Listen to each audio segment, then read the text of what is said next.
Walking Over the Daisies, a short graphic story by Maria Pilar Khan. I can't concentrate.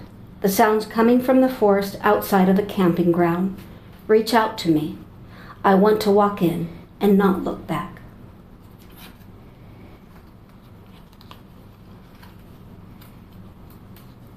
The forest blocked their raised voices. I could feel the deer stare on me. I was so tired of the hate and screams.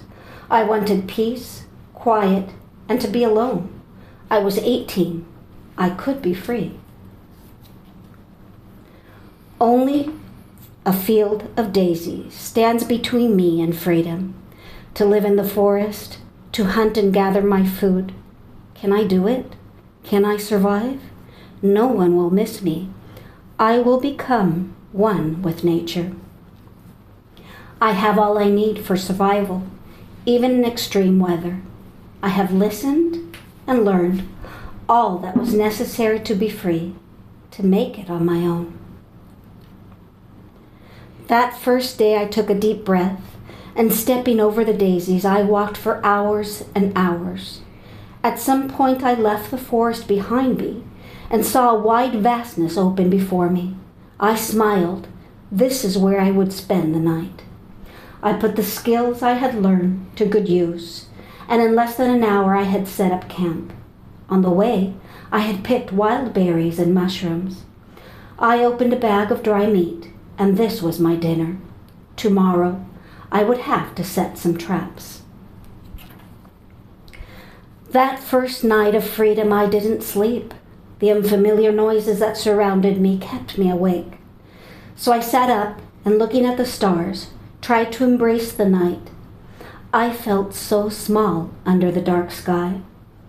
I kept to the river's bed that second day. I was mad with myself and tired from not having slept. Doubts kept flowing through me. Yesterday's peace was gone. What if I couldn't make it far from civilization?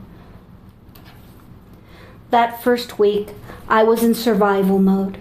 I awoke early, looked at my traps, cleaned up the campsite, and walked for hours.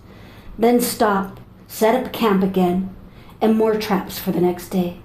I would cook dinner and fall into an exhausted sleep.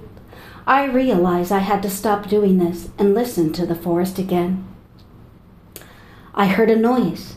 I looked around me and spied a deer, very close to me, looking at me with what seemed to be curiosity. The deer turned, and it looked like it wanted me to follow him.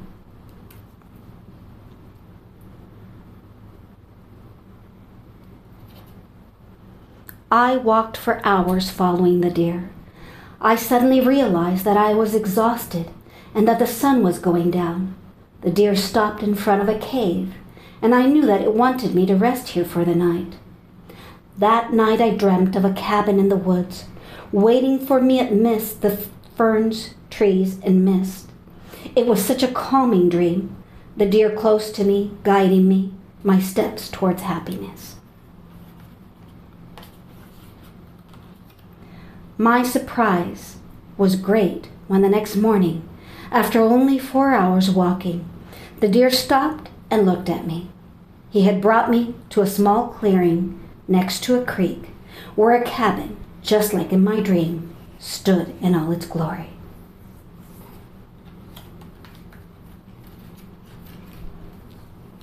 I dropped my backpack and ran to the window to look in. I could see a small, tidy room with 2 rocking chairs in front of the window. The house seemed expectant, to be waiting. Had it been waiting for me? Is this why the deer had brought me here? I looked around, but it had left. Suddenly, I felt a presence in back of me. I took a surprised breath when I felt a soft kiss placed on my cheek. His name was Frank, and he told me how he had also walked into the forest one day without looking back. Also, how he had befriended the deer that had led me to him, understanding that he was lonely. That first night we spent by the campfire, close together, wrapped in a warm blanket, the deer sleeping close by. We spoke all night about our dreams, wishes, and yearnings. We found we had so much in common. That first day, he showed me the area where he lived. We saw bears, owls, and foxes, a small waterfall, and a creek, plus a cleared area for farming vegetables. It was paradise. That second night I watched him sleep. I had never known or expected that such peace was possible. I had finally come home. Life wasn't easy, but it was fulfilling. There was always work to do during the day, but the evenings were ours to enjoy, to look at the stars in the sky. One morning he left to get supplies. The nearest town was a week's walk away. We held each other a long time. I had a horrible premonition that he would never return.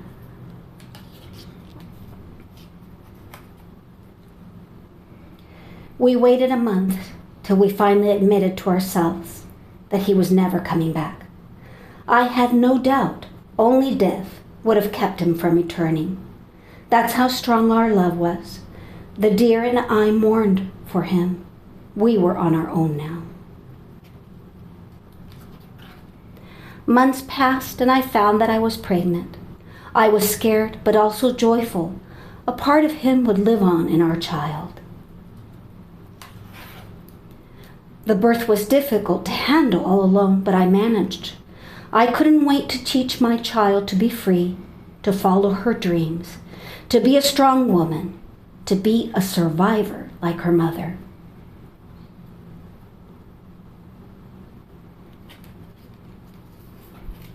I never yearned to return to civilization. We were happy in our mountain cabin. Every season had its thrill. There would come a time when my child would want to wander afar, to see the world. But that is another story for another day. The end.